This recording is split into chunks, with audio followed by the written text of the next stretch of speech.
Hello， 大家好，歡迎收睇華創聯廊 A House， 我係 Leslie。今日 Leslie 喺中山啦，同大家繼續介紹啊，喺整個粵港澳大灣區裏面都萬眾期待嘅全新四代宅項目，身後嘅綠城、中山城建、江山和明啊。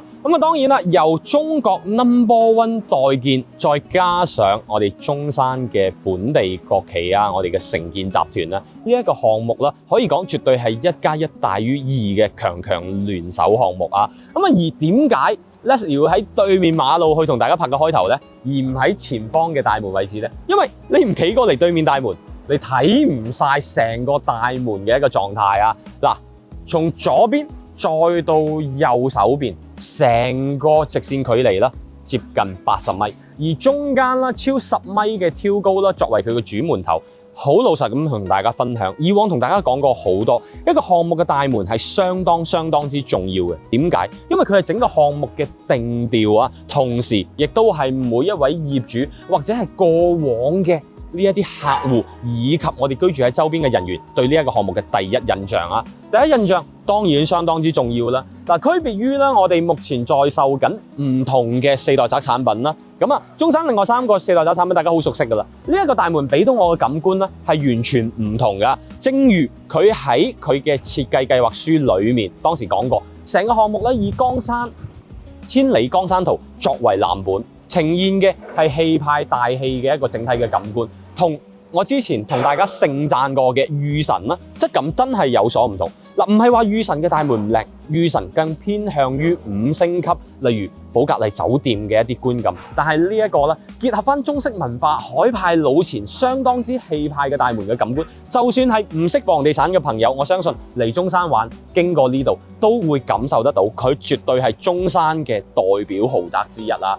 好啦，今次咧係5月4號，內地嘅5一黃金週假期。嚟到呢一度同大家介紹，大家要知道，如果睇過 Leslie 上一條嘅介紹片，我哋只能文縐縐咁樣坐喺 office 同大家講佢嘅呢一個效果圖，而今次終於有展示區啦。但係都有一個唔好嘅消息要先講俾大家聽，就係我相信大家最期待嘅係咩呢？係佢嘅示範單位，今次都未可以開放，而帶大家參觀嘅主要就係佢依家嘅公區展示，我哋嘅大門啦、會所啦，甚至乎啦上到去架空式嘅園林都目前未上到，但相信我 Leslie 會第一時間同大家去做跟進介紹。好啦，講咗期待嘅點，嚟睇咗實物之後，第一樣嘢有彈佢嘅，點解呢？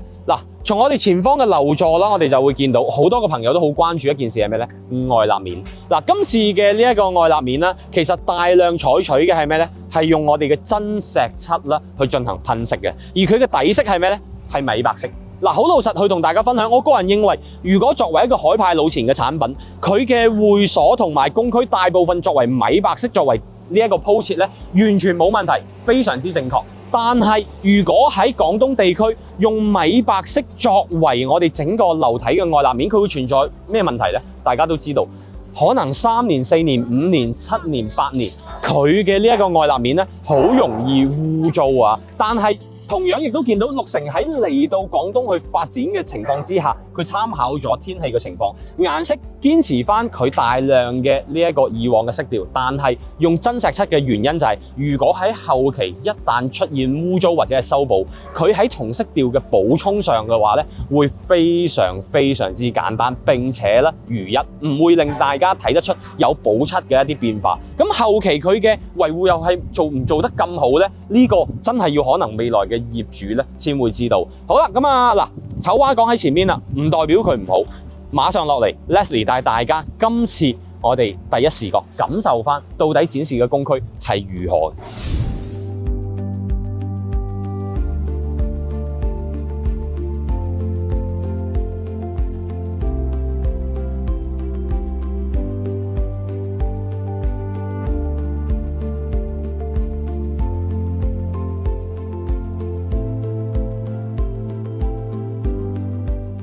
好啦，同大家感受一下綠城江山和明嘅歸家儀式啊！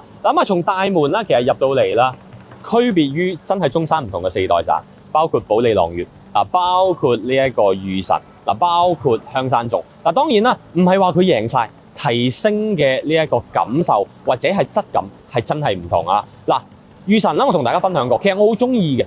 寶格麗嘅入戶嘅感官啦，非常之5星級酒店嘅質感。但係翻到嚟江山和明，正如上一集 Leslie 同大家介紹嘅，以千里江山圖為藍本，嗱兩個詞語，氣派大氣。咁入到嚟之後咧，我哋會見到啦，挑高10米嘅呢一個大堂啦，再加上呢一邊我哋嘅景觀水池，仲有我哋非常之靚嘅我哋嘅呢一個雕塑標識，成個嘅歸家儀式感嘅動線啦，真係相當之極致啊！嗱兩邊咧，同時佢好聰明嘅地方係咩咧？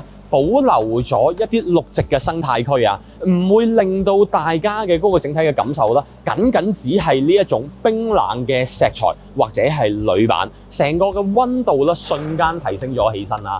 延伸翻嚟啦，通過我哋嘅呢一個大門啦，真係都係嗰句啊，高門出大戶，豪門真係旺九族啊！入到嚟呢一邊，見到我哋全落地嘅呢一個玻璃窗，延伸到前方下沉式園林最亮麗嘅景觀。大家有冇發現一件事？就係門口正大門嘅雕塑同下沉式園林嘅雕塑咯，其實係會有一個呼應嘅狀態。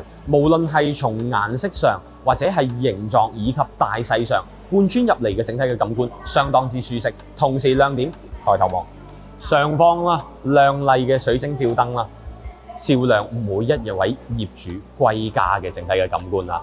當然啦，兩旁啦，其實都會有後期我哋一啲用戶體驗嘅一啲設施，例如啦，右手邊呢一邊啦，我哋嘅呢一個等待區咧，亦都可以俾大家嘅朋友啦，或者係司機啦，可能喺呢一度咧做一做臨時嘅等待，確認訪客通知，再進入屋苑嘅呢一個內部啊。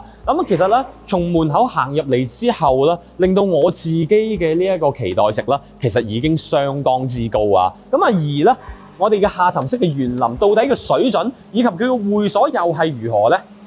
我哋喺前方再同大家介紹。好啦，第3 part 啦，但係大家嚟到啦，我哋好多觀眾朋友都非常之期待並且唔會陌生嘅地方，就係所有嘅4代宅屋苑都配備嘅下沉式園林啊。其實講到4代宅啦，最靚嘅展示區一定係佢嘅下沉式園林嘅部分，因為點解？呢個位置咧，環繞住佢嘅會所嘅配套，可以講每一位業主如果真係喺屋苑嘅公區啦，有過長時間嘅逗留，大部分嘅時間都會喺呢一度，所以開發商都將佢自己最精髓嘅位置咧，放置咗喺呢一個區域啊。今次咧，正如啱啱同大家所講嘅，江山和明啦，以千里江山圖為藍本去構建。其實今次嚟到佢嘅下沉式嘅園林，我自己嘅感受係咩呢？佢唔係一啲簡單嘅綠植堆設，其實係好有玄妙噶。包括咧綠植上啦，採取咗唔同嘅大型樹植啦，延伸翻高低差嘅整體嘅視距，令到大家喺觀感上啦更加舒適。並且咧唔同嘅主水池咧，以及旁邊嘅水道啦，增添咗啲咩呢？增添咗一啲我哋嘅呢一啲風雨蘭啦，以及杜鵑花嘅呢一啲點綴啊，令到色調嘅變化更加豐富啊！當然啦，作為一個海派老前嘅項目啦，其實從大門再到我哋入門口嘅過渡，直至呢一個下沉式園林，大家發現咗一件事，就係佢嘅底色選擇上啦，係用我哋米白色嘅呢一個部分噶。而同樣啦，佢用咗好多啦好重要嘅顏色嘅元素，例如海派老前必不可少嘅咩顏色啊？綠色啊！唔同嘅綠色加上一啲雕塑啦，令到咧我哋整個項目啦喺精緻度上，亦都不會過於張揚啊，內斂而豪華係依家好多觀眾朋友所追求嘅部分。好啦，同樣啦，帶大家咧嚟一鏡到底參觀下我哋整個下沉園林嘅一個部分啦。首先我哋要知道啦，喺今次嘅會所嘅配套上咧，除咗我哋閣樓座下方嘅呢一啲元素會所啦，亦即係之前 Leslie 同大家介紹過嘅，例如兒童樂園啦，例如我哋嘅呢一啲棋牌室等等啦，我哋嘅重要嘅大部分嘅配套，例如 gym room 啦，例如我哋嘅泳池啦，都係喺下沉式園林。好啦，進入到內部嘅時候咧，其實我仲想同大家分享一點嘅就係咩咧？綠城喺細緻度上真係做得非常之好。例如喺公區啦，我哋其實入嚟嘅時候會見到大量嘅雲石。我哋對雲石嘅第一感官係咩咧？貴價，但係唔一定貴就係最好嘅。例如啦，我哋喺過渡上，佢用咗好多唔同嘅材質去做變化。呢一邊啦，我哋一啲布藝嘅護牆板啦，包括弧形嘅結合面，再延伸到過嚟啦。我哋嘅雲石嘅部分啦，其實成個感官令到大家睇起身啦，相當之舒服啊！唔好過度去鋪設一啲昂貴嘅材料嗱。如果係過載嘅情況之下，大家反而會覺得咩咧？會覺得唔舒服嘅一個狀態啊！咁啊呢邊啊當然啦就係屬於我哋嘅一個沙盤嘅區域啦。而今次咧唔同大家重複去介紹，點解咧？因為上一集咧其實已經同大家詳細介紹過，呢一集唔阻大家時間。嗱，鏡頭一轉換啦，嚟到呢一邊啦就係我哋喺之後會展示俾大家嘅洽談區啊。咁啊亦都係屬於我哋項目啦後期嘅一啲水吧嘅區域啦。大家亦都可以見到啦，成個工區嘅空間相當之舒適啊！呢一個位置如果後期可以變成業主我哋嘅水吧餐吧，我相信有好多嘅業主朋友都會願意，例如喺朝早或者係下晝啦，喺呢一度啦飲杯咖啡或者係飲杯 cocktail， 甚至乎啦一啲簡餐嘅配套啦，相當之舒服。嗱，成個場景嘅感官，我相信對比起出面中山嘅高級餐廳，不遑多讓啊！好啦，咁啊，同時啦，我哋再嚟睇到啦，喺我哋右手邊嘅呢一個位置啦，為咗保障翻我哋整個園林嘅一個視野景觀啦，佢係採取全落地玻璃窗嘅一個整體嘅結構，將出面嘅園林嘅視野啦，完全咧去進行飽覽無遺噶。咁啊，同時啦，兩旁之間啦，我亦都喜歡嘅一點係咩咧？就係其實喺後方啦，係屬於佢嘅室內泳池，但喺中間嘅過渡嘅位置啦，用咗一啲唔同嘅杜鵑花同埋綠植以及沙石啦，去做咗一個咩咧？景觀帶嘅隔離，令到喺個視野感官上真係相當之舒適。好啦，同時啦，我哋知道啦，整個屋苑啦，作為架空式嘅園林啦，可以通過我哋嘅電梯啦，或者係我哋嘅旋轉樓梯啦，直上到我哋公區嘅部分啦。而呢一個旋轉樓梯啦，同樣啦，賦予咗我哋呢一個假金色嘅搭配啊。嗱，其實咧，假金色同米白色嘅結合啦，係相當之好用嘅。如果做 design 嘅朋友咧，一定都知道啊。同時啦，貫穿翻嚟之後啦，為咗令到我哋嘅綠色啦有更加多唔同嘅展示咧，呢一邊咧一啲翠綠色嘅木色面板啦，從材質到顏色啦，同咩咧？同我哋嘅海派老錢嘅深綠色啦，去做翻呢一個區分。嗱，呢一種咧，真正可以見證到 designer 咧，唔係淨係用大量嘅呢一啲所謂嘅材料啊、顏色啊去做鋪設㗎。好啦，咁啊過嚟之後啦，同樣啦，我哋會見到啦一啲藝術選擇上㗎啦，包括嗱我哋嘅展示品啦。嗱，大家知唔知呢個區域喺邊度？鏡頭一轉過嚟，我真係相信大家估唔到呢一個位咧，竟然係步入我哋 gym room 啦同埋泳池嘅區域啊！嗱，唔講啦，我以為去咗唔同嘅高級餐廳，甚至乎包括呢一邊啦，預留翻俾我哋服務人員嘅 counter 位啦，都係全雲石嘅台面嚟㗎。好啦，咁啊過嚟之後啦，包括一啲細節上嘅展示，啱啱已經講過咩啊？嗱，延伸到牆身，除咗用一啲我哋嘅布藝呢一邊咧，係一啲我哋嘅藝術漆嘅噴漆啊。好啦，再過到嚟之後，嗱，打開呢一邊非常之亮麗嘅雙開門，裡面咧設置咗我哋女士嘅瑜伽室啦。嗱，呢一個感官啦，真係先叫享受，先叫將生活，哇！真係呢個形容詞我都唔知點諗啦，留俾我哋觀眾朋友。好啦，咁啊再過嚟睇下，嗱呢一邊啦。係咩咧？就係屬於我哋嘅 gym room 啦。咁啊，好多朋友一定會講啦。嗱 ，Leslie 聽你賺咗咁耐啦，有冇彈嘅地方？有，當然有啦。嗱，大家嚟睇一睇呢一個 gym room。之前我同大家分享過，因為我自己都係一個要做 gym 嘅人士啦。咁其實擺放嘅器材，包括喺我哋嘅場地上係非常之少同埋稀缺嘅。以往其實 Leslie 同大家分享過，四代宅啦，好多嘅時候啦，佢嘅精緻度絕對在線，但係喺實用度上有少少嘅問題。例如好似呢一邊我哋嘅專門，大家諗一諗，喺我哋整個屋苑上嘅話，我哋嘅居住人數會過千戶嘅，唔係過千名嘅情況之下，其實呢一個空間係真正唔夠用㗎。所以咧，如果大家咧係有實際嘅整體嘅需求，包括我哋平時嘅健身需求嘅情況之下，呢一點我相信都係會大家要考量㗎。同時啦，嚟到我哋嘅呢一個男更衣室啦，連通到出面嘅泳池啦，呢一個體量嘅部分又再次展示啦。例如呢一邊啦，好貼心咁設置咗密碼嘅一次性 lock 架櫃，令到大家啦可以好放心咁樣放置自己嘅物品。但係數下1、2、3、4、5、6、7、8、9、10個夠邊個用呢？嗱，呢一個亦都係我哋喺體量細嘅問題上所存在㗎。嗱，當然啦，依然喺展示嘅精緻度上，講真嘅，出面嘅商業專門點比？延伸呢一邊啦，我哋過嚟啦，就係屬於我哋嘅一個過水池啦，再到泳池嘅部分啦。依家先帶大家一覽到底先。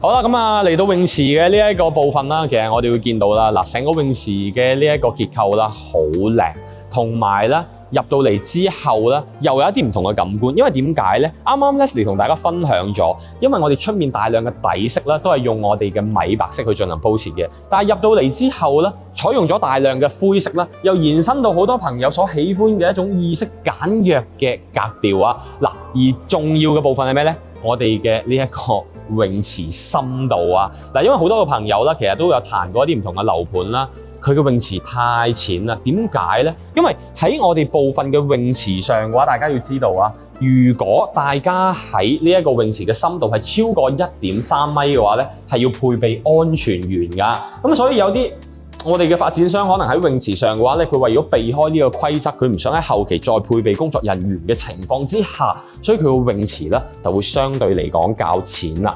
好啦，當然啦，我哋睇咗一啲運動嘅區域啦，我哋一啲洽談區嘅區域啦，而同時啊，其實我哋延伸到另外一邊啦，仲有一啲我哋嘅唔同嘅，例如試驗廳啦，例如我哋嘅書吧啦，都係未進行參觀㗎。綠城啦，其實係一個非常之有文化底蘊嘅一個發展商啊。點解呢？因為綠城其實除咗配建項目之外啦，我哋都知道啦，佢係中國代建嘅 No.1，唔少啦。我哋國內嘅一啲文化館，例如啦，我哋嘅孔子博物館啦，都係由綠城去配建。所以咧，佢對於呢一個文化底蘊上相當之重視啊。喺附所配套上啦，同樣會搭配一啲啦，我哋嘅書吧會俾大家咧去提供㗎嚇。如果大家平時咧係真係中意飲杯咖啡、睇下書、陶冶下情操嘅情況之下咧，呢一種嘅配套啦，相當之適合大家嚇。粵和明啊，文字上啦都非常之文藝啊。好啦，延伸過嚟啦，同樣搭配嘅地方係咩咧？就係我哋嘅試驗廳啊。嚟到試驗廳嘅呢一個位置啦，好老實咁講，都係嗰句，真係唔輸蝕入。我都唔知點樣去形容啊！呢一個位置，如果大家宴請重要嘅朋友、親朋戚友，無論係佢嘅裝修或者係佢嘅氣派度啦，相當之合適啊！一家大細其樂融融，同時出面啦，仲非常非常之聰明咁搭配咗咩？一個戶外嘅地方。呢一個位咧，平時大家食完飯，可能有啲朋友咧喺出面，我可能食口煙或者食個雪茄，出面嘅呢一個空間嘅位置咧，就可以提供俾大家，同時貫穿我哋成個下沉式園林嘅呢一個深度，將最靚嘅景觀飽覽其中啦。江山和明啦，講真嘅，睇到呢一度啦，我自己嘅感受啦，真係覺得精緻度上絕對拉滿啊！但當然啦，少少部分嘅體量上啦，較細一啲。呢個亦都係目前啦，中山在手4代宅嘅一個整體嘅通病啊！下沉式嘅園林睇完啦，下一 part 啦，其實仲有一個大家日常都會成日感受到嘅地方，到底喺邊呢？即刻跟我哋睇下。好啦，第4個 Leslie 帶俾大家嘅部分啦，其實係好多朋友可能會忽略，但係喺你日常居住上嘅話咧，會大量出現嘅場景。呢度喺邊度咧？呢度就係屬於我哋整個屋苑嘅車馬廳啊！大家咧，可能作為以往嘅業主，未來通過我哋嘅停車場啦，停好車之後啦，可以直接通過樓座嘅電梯返到單位，又或者咧，通過我哋嘅車馬廳嘅位置咧，貫穿返嚟啱啱我哋所參觀嘅會所嘅部分啦。其實今次嘅呢個車馬廳啦，瞬間令我感覺到咩咧？好似上年嘅感受，去到我哋江浙一帶啦，參觀返一啲優質嘅產品。今次綠城真正將佢哋喺江浙嘅優質嘅傳統帶咗返嚟廣東啦。包括啦，我哋會見到整個車馬廳嘅部分啦，用料上一啲都唔含糊，並且喺細節上嘅把控啦，我好中意啊！大量嘅牆身，當然啦，全雲石嘅呢一個鋪設啦，同時啦，仲會加上一啲唔同嘅鋁板啦，作為點綴啊，並且喺選擇返我哋大量嘅呢一個展示石材上嘅話咧，用咗唔同嘅顏色咧去進行鋪設。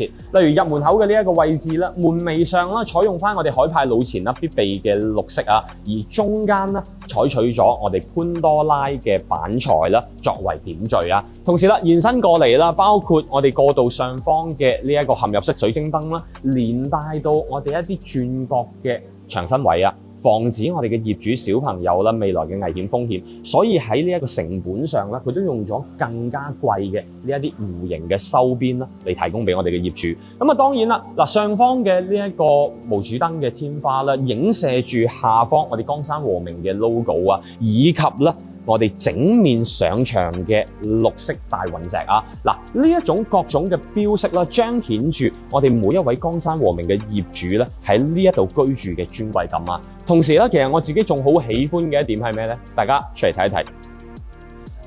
嗱，我哋嘅呢一個車庫嘅吊頂啦，大家睇過好多㗎啦。我哋嘅燈光嘅追隨啦，咁啊呢一種無論喺珠海嘅灣仔1號啦，或者係如今中山另外3個嘅4代宅，大家都睇到好多。但係喺細節上嘅一啲把控，其實我好中意佢顏色上嘅選擇啊，包括啦上方用翻假金色嘅鋁板啦，結合翻我哋偏黃嘅燈光啊。嗱呢一種嘅光感，令到大家嘅感官，大家知唔知係咩？舒適，唔係好似我哋嘅白光燈一樣咁強烈啊！而呢一種營造翻嚟嘅歸家儀式感，延伸至我哋每一個樓座下方嘅呢一個大堂。嗱，大家見到喺唔同嘅細節上又有一啲變化啦。嗱，例如啦，同樣係假金色嘅鋁板啦，但係延伸翻嚟呢一邊啦，用咗我一啲好似魚鱗紋嘅我哋嘅石材啦，去進行點綴啊，藝術感完全豐富。並且我仲有最中意嘅地方係咩咧？就係呢一塊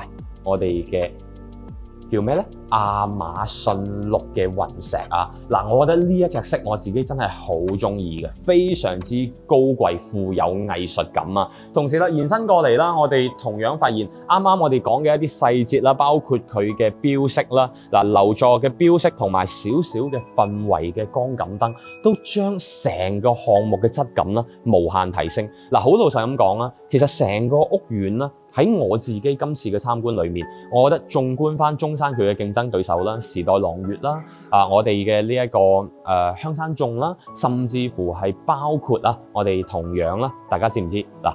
我哋嘅御神啊，我自己嘅感受喺細節上嘅把控度，我認為江山和明的確係做得最好嘅。當然啦，風格上有所不同，大家更喜歡邊個嘅話咧，真係要等大家嚟到實地現場參觀啦，先可以一分高下。嗱，好啦，咁啊。